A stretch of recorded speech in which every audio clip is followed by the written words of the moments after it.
petani itu mohon maaf ya, sudah risiko untuk tidak panen atau tidak berhasilnya tinggi, kemudian saat panen melimpah, harganya turun. Coba kalau pemerintah punya kebijakan ya standarisasi. Kemudian yang kedua adalah punya jadi kebijakan terkait dengan tata kelola pasca panen, piye kan gitu. Bagaimana ini petani kita kalau panennya berlimpah, pemerintah itu harus punya strategi seperti apa? Nah, ini bisa digunakan juga sebagai pakan pengganti yang harganya mahal tadi ya, pelet.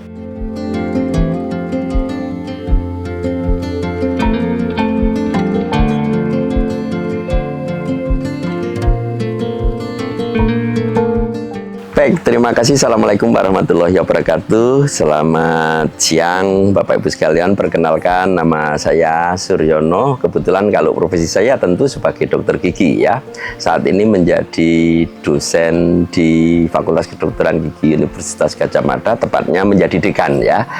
Tapi mungkin banyak orang yang pengen jadi bertanya soal masalah kenapa kok sering bikin jadi masalah pertanian, konten masalah pertanian. Ini sebenarnya karena hati saya itu sebenarnya terpanggil. Kenapa sih negara kita negara tropis yang kaya akan jadi air, tanahnya subur, tapi pertaniannya kok tidak pernah maju? Bahkan beberapa survei ya dari buku yang saya baca, mayoritas ya penduduk miskin di Asia Tenggara itu punya mata pencaharian sebagai petani. Nah, uniknya kita semua yang hidup ini kan makan ya dari produk-produk pertanian. Tapi kenapa kok mereka tidak jadi sukses ya? Nah, kali ini tentu harus kita kaji secara lebih mendalam tentunya untuk pembelajaran kita semua. Oh iya, perlu saya sampaikan, saya sekarang juga mahasiswa Fakultas Pertanian semester 2, walaupun saya sudah profesor ya. Tapi ini karena tadi kembali kepada ya keprihatinan itu ya. Nah, tentu setelah saya mempelajari soal masalah pertanian dalam konteks luas, yaitu ada perikanan ya, mungkin juga jadi pertanian dalam konteks sempit yang berhubungan dengan masalah tanam menanam ya ada beberapa catatan yang penting ya bagi Bapak Ibu sekalian yang akan berkecimpung di dunia jadi pertanian. Yang pertama, terkait dengan bagaimana petani ini kok tidak sejahtera ya. Ini ada kaitannya tentu dengan yang pertama adalah kaitannya dengan bagaimana memanage mengelola pertanian itu supaya produktivitasnya jadi bisa tinggi, baik itu dari kuantitas maupun kualitas. Yang kedua, ada permasalahan yang terkait dengan tata kelola pasca panen ya, mulai dari memanennya, kemudian menyimpannya, terus menjualnya. Ini yang sering menjadi masalah adalah menjualnya ya. Karena banyak ya para petani kita sudah panen berlimpah, harganya jadi turun, nggak laku, kasihan ya kan itu. Begitu juga soal masalah perikanan ya, pernah saya coba ya jadi membesarkan lele misalnya. Lele itu juga sangat tergantung oleh pakan dan durasi waktu. Begitu panen terus tidak laku, maka itu tanda-tanda kita akan rugi. Kenapa? Ya selama menjadi laku itu kan harus kita kasih pakan ya. Kemudian setelah besar ternyata dari pembeli tidak mau ya. Biasanya kalau untuk pedagang jadi pecel lele di tepi jalan itu kan mintanya yang sekilo isi 6. Nah kalau sekilo menjadi isi 3 pasti tidak mau beli ya. Itu jadi masalah juga. Yang kedua ini pakan ya, pakan itu mahal, barusan beli ya pakan. Kalau logika sederhana ya, pakan per kilo 20.000. Kita masukkan ke dalam kolam ikan kita, habislah 20.000. Lalu kita ambil ikan itu, kita jual, nggak akan naik harganya lebih dari 20.000 yang untuk menghabiskan pakan itu. Itu kan analisis sederhana yang jadi menjadikan diri kita harus berpikir 2 kali untuk itu semua. Maka perlu ya jadi solusi-solusi yang harus jadi kita pikir secara bersama agar menjadi petani itu juga sejahtera ya. Kalau saya menjadi petani itu karena pengen untuk mendapatkan ilmunya ya. Tapi Bapak Ibu sekalian jangan niru saya ya, nanti bangkrut juga. Kalau saya kebetulan ya punya penghasilan lain ya. Jadi ini untuk dapat ilmunya aja ya. Seperti jadi hari ini saya juga mencoba ini melihat di belakang saya ya, saya mengembangkan pakan alternatif ya dari Lemna Minor ya. Lemna Minor itu kalau orang Jawa bilang tulang mata ikan atau mata lele. Nah, ini bisa digunakan juga sebagai pakan pengganti yang harganya mahal tadi ya, pelet ya. Kita kasihkan pada ikan ya, kemudian ikannya besar dan mungkin ikannya akan lebih berkualitas karena sehat ya, tidak kolesterol tinggi ya kan itu ya kan itu. Kalau jadi ya, vegetarian kan sehat ikannya dan katanya juga menjadi lebih enak dan mungkin bisa disebut sebagai tadi jadi iwak kalen ya, iwak kalen ya, karena tidak dikasih pakan jadi pelet dah. Oke, kita kembali ke masalah jadi perikanan. Sebenarnya modal dasarnya adalah kalau ada air itu perikanan itu sangat jadi mudah ya. Kemudian Bapak Ibu sekalian, kalau kita mau berbisnis perikanan, tentu yang menjadi kendala utama adalah terkait dengan pakan tadi ya. Pakan itu kan jadi harganya cukup mahal ya kalau kita lihat di pasaran ya, bahkan mungkin ya kalau kita hitung-hitung secara bisnis terkait dengan pakan itu ya bisa rugi kalau harga jual ikannya itu tidak tinggi, kecuali ya kalau kita menjual ikannya tentu di mall ya, sudah dibeli di sana atau restoran-restoran yang berkelas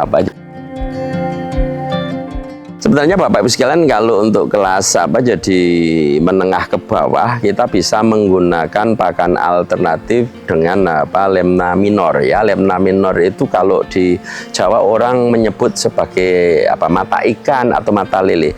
Dan tanaman itu mudah sekali untuk dibiakkan. Kunci utamanya adalah di kolam itu tidak boleh ada ikannya. Karena kalau ada ikannya pasti dimakan jadi habis ya. Jenis rumput ini atau lemna jadi minor ini cepat berkembang ya. Kemudian disukai oleh semua ikan. Semua jenis ikan pasti memakan jadi rumput ini.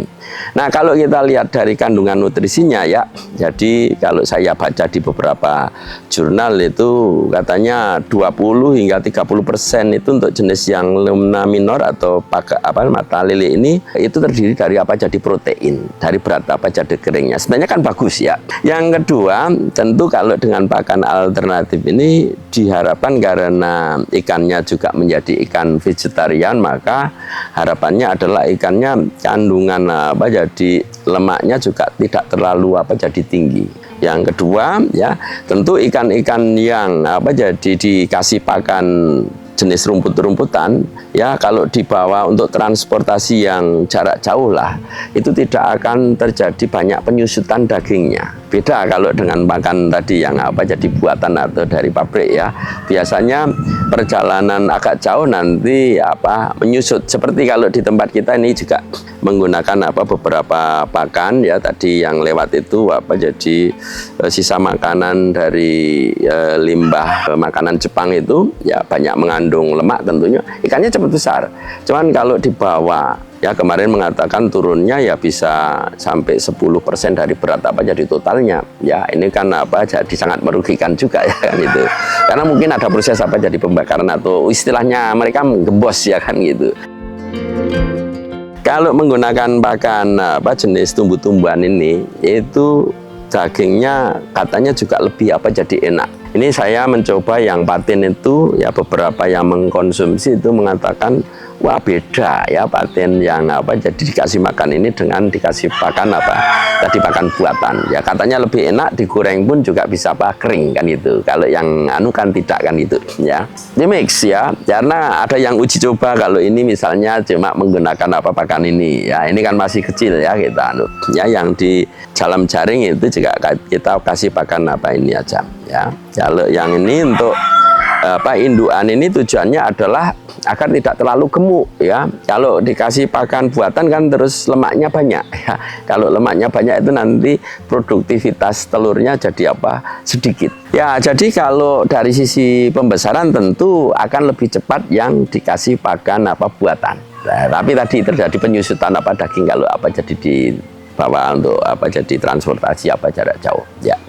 Yang pertama kalau terkait dengan jadi ukuran kolam, pada prinsipnya semakin luas kolamnya itu semakin menyenangkan ikannya. Ya, ikannya bisa tumbuh dengan apa jadi cepat. Kepadatan semakin tinggi, maka pertumbuhannya akan lebih apa jadi terganggu. Ya, sekalipun itu ya diberikan pakan yang apa jadi dalam volume yang sama. Kenapa? Pasti rebutan oksigennya. Aerasi itu juga bagian penting untuk apa jadi proses pembesaran apa jadi ikan. Ya, tidak hanya sekedar apa jadi pakan. Nah, kalau boleh saya cerita, yang pertama saya itu pernah juga dulu menanam pisang, ya cukup lumayan banyak juga ya. Kemudian nanam ketela cukup banyak juga ya. Kemudian nanam lombok baru ada ini apa jadi panen, tapi udah kita biarkan juga ya kan gitu. Terus kalau perikanan itu dulu pemijahan gurame juga iya ya, pembesaran apa jadi nila, kemudian bawal juga ada, semua apa jadi apa boleh dikata ilmunya pernah saya dapatkan, termasuk lobster air tawar. Nah, yang pernah saya untung adalah lobster air tawar, karena itu kebetulan saja ya kan itu. Kebetulan kala itu booming ya. Terus orang pada beli di tempat saya dan ya mendadak dapat apa uang banyak ya kan itu. Tapi kan apa untuk berkelanjutannya tidak bagus ya kan gitu. Nah, oke ya, jadi itu sekilas terkait beberapa mungkin pengalaman pertanian, nanti apa bisa kita kaji satu persatu ya terkait dengan ini semua, dan bagaimana solusi kedepannya agar kita menjadi petani yang apa jadi apa ya tentu sukses sejahtera ya, sejahtera. Ini kunci sederhana saja. Kalau Bapak Ibu sekalian pengen menjadi petani yang sukses, maka langkah pertama adalah Bapak Ibu sekalian, ini praktis ya, jadi saya tidak berteori, jadilah pedagang dulu ya kan itu. Ya bahasa mudahnya adalah tengkulak ya, saya enggak tahu apa bahasa Indonesianya tengkulak itu apa ya. Cara tengkulak itu enggak pernah rugi ya kan gitu. Cuma ambil dari produsen, petani produsen, kemudian sudah punya apa jadi konsumen ya, tinggal ambil di sini 10.000, jual ke sini apa 20.000, sudah untung 10.000. Nah, ini pun juga mau nerima karena ini dijual nanti kepada orang lain lebih mahal lagi, mungkin 15.000 ya. Tapi yang namanya tadi tengkulak ya, ini selalu untung, tidak pernah apa jadi rugi. Nah, kalau sudah menjadi tengkulak, Bapak Ibu sekalian mau mengembangkan usaha pertanian, entah itu perikanan, entah itu pertanian apa dalam konteks apa jadi polowijo dan sebagainya, maka sebenarnya perikanan atau tadi apa pertanian yang dibangun itu adalah sebagai cadangan saja ya, cadangan dalam konteks kalau nanti kita tidak berhasil mencarikan apa bahan baku untuk kita supply kepada apa jadi konsumen kita ambil punya kita sendiri dan bisa kita hargai apa lebih tinggi karena berkualitas tentunya ya, karena kita tahu apa jadi bagaimana membesarkan dan lain sebagainya. Saya yakin ya kalau sudah bergerak dari sisi itu, maka pertanian yang dikembangkan oleh orang yang bersangkutan pasti ya akan terjamin ya, karena apa? Sudah punya konsumen, sudah punya orang yang bakal apa jadi tadi menerima produk dari apa jadi perikanan ataupun apa jadi pertaniannya. Tapi kalau belum, nah, yang sering terjadi begini, begitu kita panen, harus kita buang, tengkulaknya bilang, wah sekarang harganya turun Pak. Nah, mau tidak mau kan kita tetap jual ya kan gitu. Karena ya kalau kita tetap apa pelihara kan pakannya habis-habisan gitu ya kan gitu ya. Nah, ya pakannya habis kita rugi ya. Jadi menjadi sangat penting ya sistem apa jadi bisnis pertanian supaya apa jadi lebih maju. Nah, saya juga sebenarnya pengenlah berpesan pada apa jadi pemerintah, tentu kaitannya bagaimana lah memajukan para petani-petani kita yang termasuk ya kriteria golongan orang apa jadi miskin ini. Jadi bikinlah ya pemerintah kebijakan yang tentu berpihak pada apa petani ya. Artinya bikin regulasi satu yang bisa menjamin harga pasaran itu stabil. Petani itu mohon maaf ya sudah berisiko untuk tidak panen atau tidak berhasilnya tinggi, kemudian saat panen melimpah harganya turun ya, sehingga banyak ya di mana-mana panen apa itu kemarin tomat sempat dibuang, tidak dipanen. Saya sendiri panen lombok, tidak saya panen itu kan, tidak percaya nanti lihat di syuting ya kan ini. Karena apa? Karena kemungkinan biaya untuk memanennya itu lebih mahal daripada ya biaya hasil yang apa kita dapatkan dari jualan apa jadi lomboknya. Coba kalau pemerintah punya kebijakan ya standarisasi. Kemudian yang kedua adalah punya apa? Jadi kebijakan terkait dengan tata kelola pasca panen, piye kan gitu. Bagaimana ini petani kita kalau panennya berlimpah, pemerintah itu harus punya strategi seperti apa? Misal ya penyimpanan atau pengolahan menjadi bahan baku yang lain, atau Pak Menteri ini bisa ekspor ke negara apa jadi sebelah. Jadi kerjasama internasionalnya harus berpikir sampai itu ya, jauh lebih apa jadi murah cost untuk pertanian di tempat kita kalau dibanding dengan Jepang, di Saudi Arabia, sana maju semua, bahkan bisa apa jadi ekspor ya. Kenapa kita kok tidak ya kan itu? Nah, kalau saya malu tentunya ya gitu ya. Jadi harus apa dibikin apa regulasi seperti itu yang berpihak pada apa jadi petani di ujung tombak ya, sehingga juga bisa mengendalikan ya monopoli oleh tengkulak dan seterusnya. Nah ini tuh kalau sudah ada regulasi seperti itu, tentu petani kita itu akan sejahtera ya, setara dengan mungkin ya sejahtera seperti dokter ya, dosen dan lain sebagainya. Tapi kalau saya amati kan apa kebijakan belum berpihak seperti itu. Yang kedua mungkin berikan asuransi kepada apa jadi para petani apa di ujung tombak ini ya, karena kemungkinan gagal juga besar ya, ada hama, enggak ada irigasi, airnya enggak datang, bahkan dulu pernah kebanjiran juga, ikannya apa jadi keluar kan gitu ya. Kalau ada asuransi semacam itu tentu juga ini akan membahagiakan apa jadi para petani. Kalau memang ya pemerintah pengen lah apa jadi pertanian di tempat kita itu menjadi apa jadi swasembada pangan, bisa diangkat. Bahkan saya kalau pemikiran saya tidak hanya pada ketahanan pangan, bagaimana kita sampai bisa swasembada dan apa jadi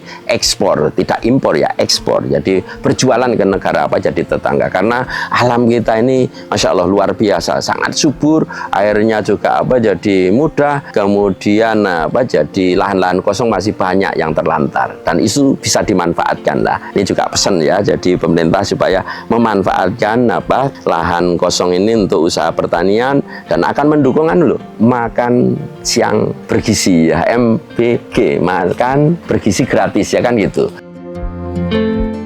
Oke, bagi anak-anak muda ya yakinlah bahwa pertanian ini akan memegang peran di masa mendatang.